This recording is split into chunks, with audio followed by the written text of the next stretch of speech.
Assalamualaikum warahmatullahi wabarakatuh. Selamat datang di channel Bimbel Pena Pelajar Bimbel Daring ala YouTube. Hari ini kita akan belajar Fisika SMA kelas 10 bab Dinamika Partikel bagian 1.0. Dan submateri yang akan kita bahas adalah Hukum Newton.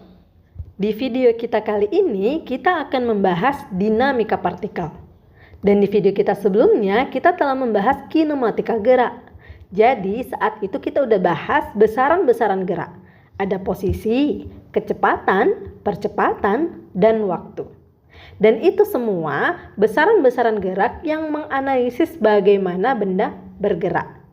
Dan di video kita kali ini kita tidak hanya menganalisis gerak benda, tetapi juga menganalisis kenapa benda bisa bergerak. Ya, karena dinamika partikel itu adalah ilmu yang mempelajari tentang gerak benda dengan memperhatikan penyebab geraknya. Ya.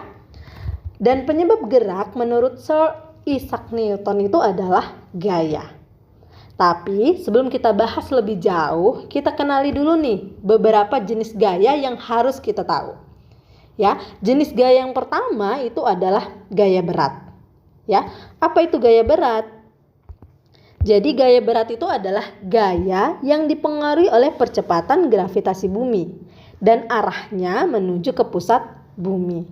Ya, jadi kalau nanti kita mau cari gaya berat, maka gaya berat itu secara matematis merupakan perkalian dari massa dengan percepatan gravitasi bumi. Jadi ingat ya, berat dengan massa itu berbeda. Jadi kalau berat itu merupakan perkalian massa dengan percepatan gravitasi bumi. Jadi berat itu dipengaruhi oleh percepatan gravitasi bumi. Ya. Oke. Gaya selanjutnya itu adalah gaya normal. Apa itu gaya normal? Yaitu gaya yang arahnya tegak lurus dengan permukaan bidang sentuh. Jadi kalau benda itu sudah bersentuhan dengan bidang lain, maka akan ada yang namanya gaya normal. Ya, jadi ingat ya, kalau W itu gaya berat arahnya menuju ke pusat bumi. Kalau gaya normal itu adalah tegak lurus dengan permukaan bidang sentuh. Jadi kalau kita perhatikan dari gambar ini, ya, ini benda sudah bersentuhan dengan permukaan benda yang lain. Ya, berarti akan ada gaya normal yang arahnya tegak lurus. Ini dia gaya normalnya. Kemudian ada gaya berat yang arahnya menuju ke pusat bumi. W, kalau ini gampang ya. Nah, bagaimana kalau benda terletak pada permukaan bidang yang miring seperti ini? Berarti konsepnya sama ya. Ambil dia arah yang menuju ke pusat bumi, itu namanya gaya berat. Dan ambil gaya yang arahnya tegak lurus dengan permukaan bidang sentuh, namanya gaya normal. Ya. Nah, kalau letaknya seperti ini, sama. Yang ke bawah namanya gaya berat, yang tegak lurus namanya gaya normal. Paham kira-kira? Oke, sekarang kita lanjutkan ke jenis gerak berikutnya, yaitu ada gaya dorong atau gaya tarik. Apa itu? Yaitu gaya luar yang diberikan pada suatu benda. Ya. Gaya selanjutnya yaitu ada gaya gesek. Simbolnya F kecil.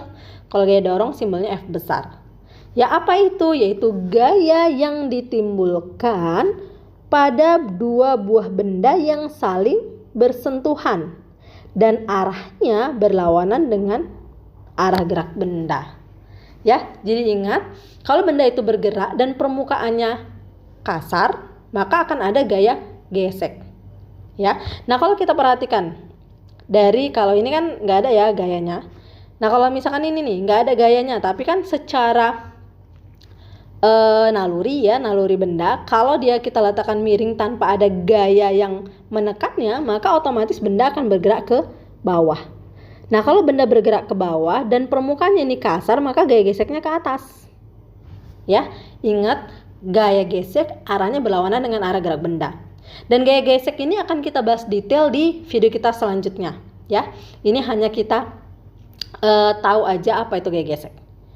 Oke, ini dia simbol-simbolnya ya. W itu gaya berat, satuannya Newton. N itu gaya normal, satuannya Newton. F itu gaya dorong atau gaya tarik, satuannya Newton. F kecil gaya gesek, satuannya Newton. Jadi semua jenis gaya satuannya Newton. Kemudian M massa satunya kilogram dan G adalah percepatan gravitasi. Kalau tidak ada dari soal, maka ambillah G sama dengan 10 meter per sekon kuadrat. Setelah kita bahas jenis-jenis gaya, sekarang kita bahas hukum-hukum Newton. Jadi hukum Newton itu ada 3 ya. Hukum pertama Newton menyatakan bahwa setiap benda akan terus berada pada keadaan diam atau bergerak dengan kecepatan tetap sepanjang garis lurus jika tidak dipaksa untuk mengubah keadaan geraknya itu oleh gaya-gaya yang bekerja. Jadi makna hukum 1 Newton ini sangat cocok kita terapkan dalam kehidupan kita. Ya, kalau kita mau mengubah kondisi kita keluar dari zona nyaman kita, maka harus ada paksaan untuk mengubah keadaan itu. Ya, kalau kita tidak paksakan, maka kondisi kita tidak akan berubah. Apalagi kondisi kita saat ini ya, Ananda tidak dikontrol di sekolah. Jadi, kalau Ananda terbawa suasana, ya yang ada rebahan terus, lupa tujuan belajar. Ya kan? Padahal belajar itu untuk diri sendiri, bukan untuk orang lain. Oke, sekarang kita kembali ke topik kita. Ya, jadi inti utama dari hukum pertama Newton ini adalah jika resultan gaya yang bekerja pada suatu benda itu sama dengan 0, berarti benda dalam keadaan lembab. Apa itu lembab? Ya, jadi lembab itu adalah keadaan benda untuk mempertahankan posisinya. Jadi kalau benda itu dalam keadaan diam, ya dia tetap diam. Kalau benda itu bergerak, dia akan melakukan gerak lurus beraturan. Ibu ingatkan lagi ya, ciri dari GLB, yaitu V-nya tetap. Ya kan? Oke, kalau V-nya tetap, maka berlakulah persamaan GLB cuma ada satu, yaitu S sama dengan V dikali dengan T. Ya, siapa tahu nanti kita gunakan. Oke, aplikasi dari hukum pertama Newton ini kapan kita jumpai? Yaitu saat, ini perhatikan gambar, saat kendaraan melaju dengan kecepatan tinggi dan tiba-tiba dia menabrak sesuatu.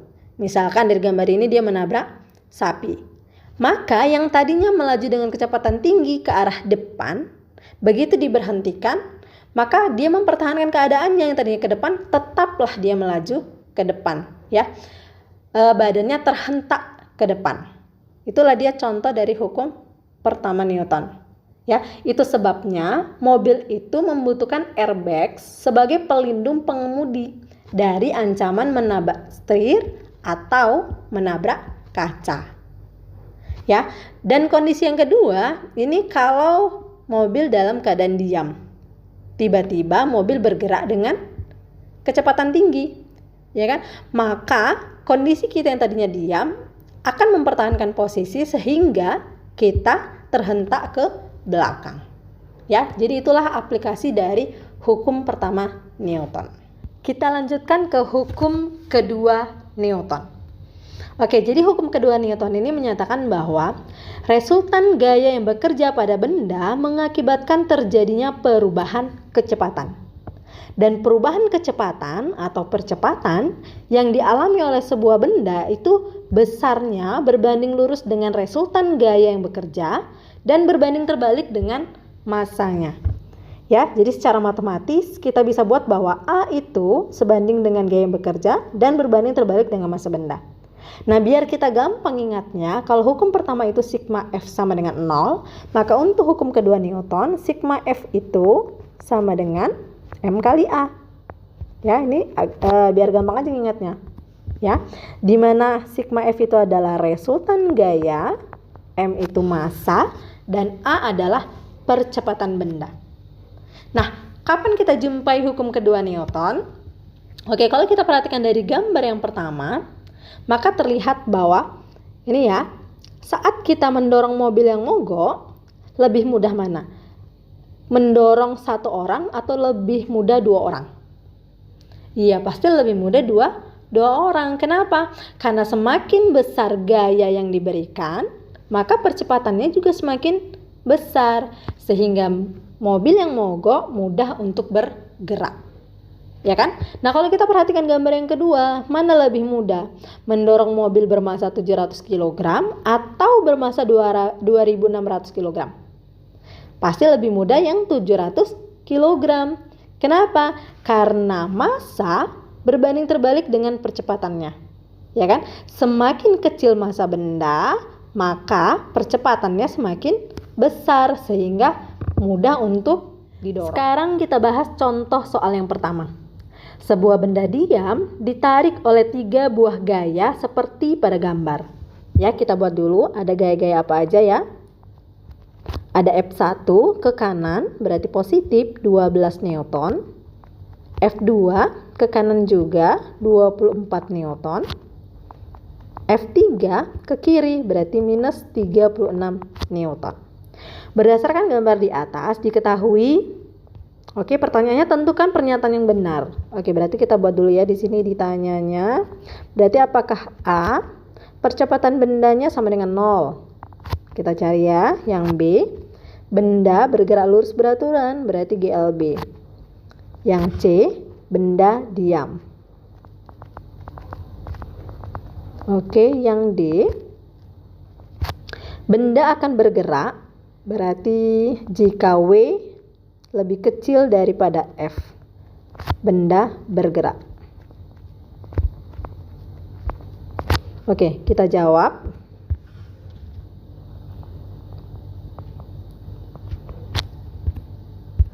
Oke, yang A, maka kita cari sigma F-nya dulu ya. Kalau kita mau cari A kan berarti sigma F dibagi dengan M. Oke, sigma F-nya ada 3 ya.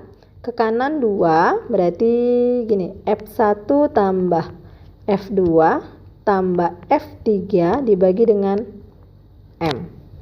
Oke, F1-nya 12 ditambah 24 ditambah minus 36 berarti minus 36 dibagi dengan M. M-nya nggak ada ya.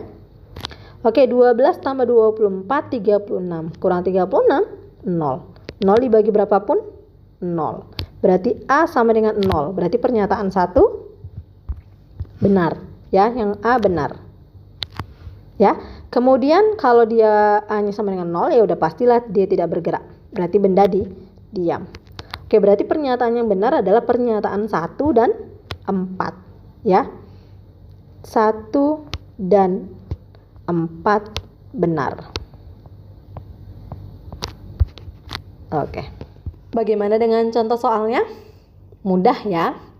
Oke, kalau Anda masih ada yang belum paham, silahkan tanyakan di kolom komentar. Kalau sudah paham, silahkan kerjakan latihan yang pertama. Kita lanjutkan ke contoh yang kedua. Sebuah mobil truk yang massanya 10.000 kg. Kita buat dulu ya, diketahui berarti massa simbolnya M.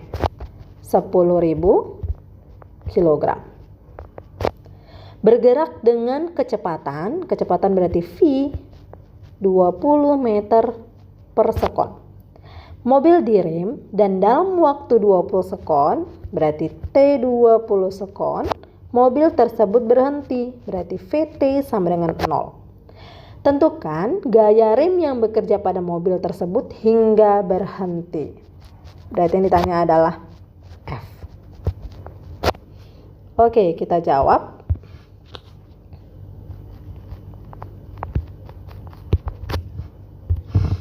Oke, kita analisis dulu nih. Kalau kita mau cari F, berarti kita perlu A ya, karena F itu adalah M dikali dengan A. Oke, kita cari A dari mana? Karena ada V, ada VT, berarti V yang di sini adalah V0. Ya, berarti kita mau cari A, ada VT, ada V0, ada T. Berarti kita gunakan persamaan GLBB yang kedua. Ya, berarti VT sama dengan V0, karena dia menjadi berhenti berarti melambat, berarti kurang A kali T. VT-nya 0, V0-nya 20, A yang mau kita cari dan T-nya adalah 20 sekon. Berarti 20 A sama dengan 20. Maka A sama dengan 20 dibagi 20 sama dengan 1 meter per sekon kuadrat. Oke, sekarang kita lanjutkan untuk mencari F. Berarti F berdasarkan hukum kedua Newton itu adalah M dikali dengan A. Ya, jadi ingat ya, kalau yang berlaku itu adalah hukum kedua Newton, maka di situ berlaku GLBB. Kenapa? Karena hukum kedua Newton itu adalah perkalian massa dengan percepatan. Ya kan? Nah, percepatan ini ada kalau benda melakukan GLBB. Makanya rumus GLBB jangan sampai lupa. Ya. Oke, sekarang kita masukkan M-nya 10.000, A-nya 1. Maka hasilnya 10.000 Newton. Kita lanjutkan ke hukum Newton yang terakhir, yaitu hukum ketiga Newton.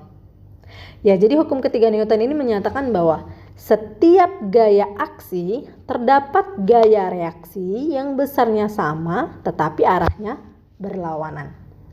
Nah, kapan kita jumpai hukum ketiga Newton ini dalam kehidupan kita? Banyak ya. Salah satunya yaitu saat kita memukul meja. Artinya kita memberikan gaya kepada meja dan meja memberikan gaya kepada tangan kita. Ya, yang besarnya sama tetapi arahnya berlawanan. Semakin besar gaya yang kita berikan, maka tangan kita akan semakin terasa sakit. Oke, kapan lagi kita jumpai? Nah, kalau kita perhatikan dari gambar ini, ya, gaya dorong yang kita berikan ini namanya gaya aksi. Dan benda ini akan memberikan gaya yang sama besar, ya, namanya gaya reaksi. Sehingga benda bisa kita dorong. Ya, itulah tadi beberapa aplikasi dari hukum ketiga Newton. Tuntas sudah pembahasan kita hari ini. Semoga Ananda paham dengan apa yang telah Ibu jelaskan. Kalau masih ada yang belum paham, silakan tanyakan di kolom komentar. Kalau sudah paham, silakan uji pemahaman Ananda dengan latihan yang kedua. Selamat mengerjakan. Sampai jumpa di video kita berikutnya. Wassalamualaikum warahmatullahi wabarakatuh.